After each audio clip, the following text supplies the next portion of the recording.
संगी मैं कछु भी बोलूं ओखले पहले आप मैंने एक बार वीडियो देख लेवा। अचानक स्टेज के पास पहुंची। हेलो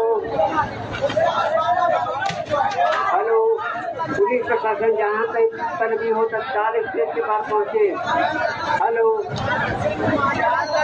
हेलो,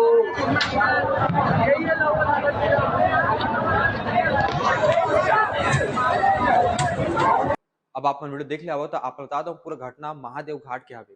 ये मेरे कुंड हवे जे मेरे भगवान मन के ना विसर्जन करे जाते।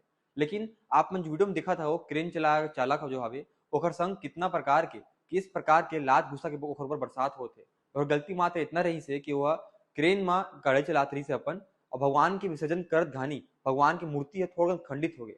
तो समिति वाले मन कहीं ने जितना पाप अब हमारे उतने पाप तोरत छे और ये पाप के कारण ओला खामेजा भुगतना पड़ी से और ऊपर लात घुसा के बरसात होगी से आपन देख सकत हवा गाड़ी ले घलो नुकसान पहुंचाएगी है। लेकिन एक बात सामने आत है कि जो क्रेन चालक हवे ओकर प्रति कोनो अभी तक कार्रवाई नहीं हुए है और अभी तक कुछ पुलिस कंप्लेंट दाखिल नहीं कराया हवे। लेकिन मैं आप मन पूछना चाहता हूँ कोनो गरीब आदमी अपन दो वक्त की रोटी बर इतना काम करत हवे ता ओकर करना कुछ गलती हो जाती है ता का ओला इतना सजा देना चाहिए आप बता सकते हो कमेंट बॉक्स में।